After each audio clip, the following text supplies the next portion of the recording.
الرحمن الرحیم۔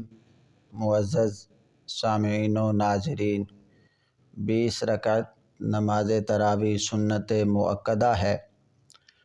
خواتین و حضرات پر یہ لازم ہے، اس کا چھوڑنا جائز نہیں۔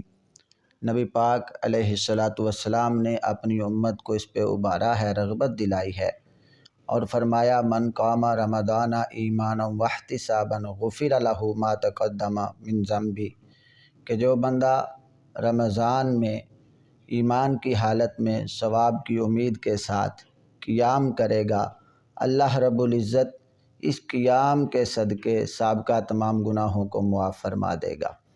ام المومنین سیدہ عائشہ صدیقہ رضی اللہ تعالی عنہا آپ فرماتی ہیں کہ نبی پاک علیہ السلام نے رمضان میں عشاء کے بعد نماز ادا فرمائی، دوسرے دن پھر نماز ادا فرمائی، تیسرا دن ہوا صحابہ کرام جمع ہوئے لیکن نبی پاک علیہ السلام تشریف نہ لائے، تو رات کافی دیر کو تشریف لائے تو صحابہ کرام سے فرمایا کہ میں دیکھ رہا تھا تمہارا آنا، یہاں پہ جمع ہونا، عبادت کے لیے تمہارے اندر خواہشات کا ہونا، لیکن میں آیا اس وجہ سے نہیں کہ کہیں یہ بار بار پڑھنے سے تم پر فرض ہی نہ کر دی جائیں۔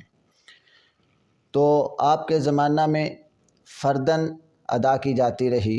سیدنا فاروق اعظم رضی اللہ تعالی عنہ آپ نے اپنے دور اقدس میں جناب ابی بن کعب رضی اللہ تعالی عنہ آپ کی اقتداء میں امت کو جمع فرمایا۔ اس کی رکعتیں 20 ہیں۔ ابن حجر عسقلانی رحمۃ اللہ تعالی علیہ اپنی کتاب التلخیص میں ارشاد فرماتے ہیں کہ نبی پاک علیہ السلام کے دور اقدس میں 2 دن جو نماز عشاء کے بعد ادا کی گئی وہ 20 رکعت تراویح ہوا کرتی تھی اور 3 رکعت وتر تھے۔ اور جناب عبداللہ بن عباس رضی اللہ تعالی عنہما آپ بھی یہی ارشاد فرماتے ہیں، اس کو طبرانی نے المعجم الاوسط میں ذکر کیا کہ نبی پاک علیہ السلام نے جو 2 دن نماز ادا فرمائی 20 رکعت تراویح تھی اور 3 رکعت اس کے ساتھ وتر تھے۔ حضرت صاحب بن یزید رحمۃ اللہ تعالی علیہ آپ فرماتے ہیں کہ سیدنا فاروق اعظم رضی اللہ تعالی عنہ کے دور میں 20 رکعت نماز تراویح ادا کی جاتی تھی اور ساتھ 3 رکعت وتر ادا کیے جاتے تھے۔ اس کو بھی امام طبرانی رحمۃ اللہ تعالی علیہ آپ نے اپنی کتاب المعجم الاوسط میں ذکر کیا ہے۔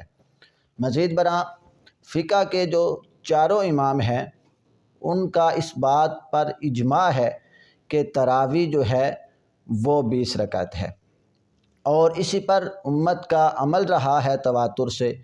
اور علاوہ ازیں میں یہاں پہ کہتا چلوں کہ سیدنا عثمان غنی رضی اللہ تعالی عنہ کے دور میں جب قرآن کے رکوع جو ہیں وہ ترتیب دیے گئے تو وہ جو نماز تراویح میں قرآن پڑھا جاتا تھا وہ 1 رکعت میں جو پڑھتے اس کو 1 رکوع کی شکل میں مرتب کر دیا جاتا، تو 540 رکوع ہیں۔ وہ اگر 27 دن میں، چونکہ 27ویں کی رات کو ختم کیا کرتے تھے، اگر 20 رکعت یومیہ ہوں تو تبھی 540 بنتے ہیں، اگر 8 یا اس کے لگ بھگ ہوں تو 200-250 پھر رکوع بنتے ہیں۔ تو اس کے علاوہ تمام امت کا اس پر اجماع ہے، ائمہ 4 کا اس پر اجماع ہے، اور حرمین شریفین پر جو باقاعدہ طور پر تراویح کی نماز کو نشر کیا جاتا ہے، تمام دنیا پر دکھایا جاتا ہے، وہ بھی وہاں پر بھی 20 رکعت نماز تراویح ادا کی جاتی ہے۔ تو وہ لوگ جو سعودی عرب کی اتباع کا بھی راگ الاپتے ہیں، ان کے پیچھے چلنے کا بھی وہ دعویٰ کرتے ہیں، لیکن وہ ان کے طریقے پر بھی نہیں ہیں۔ تو پتہ چلا کہ ائمہ 4 کا اس پر اجماع ہے اور تمام امت کا اس پر اتفاق ہے، اور 20 رکعت نمازی جو ہے وہ سنت مؤکدہ ہے، اس کو ادا کرنا یہ لازم ہے اور اس کا ترک کرنا، چھوڑ دینا یہ جائز نہیں ہے۔ دعا ہے کہ اللہ تعالی ہمیں عمل کی توفیق عطا فرمائے۔ وما توفیقی الا باللہ۔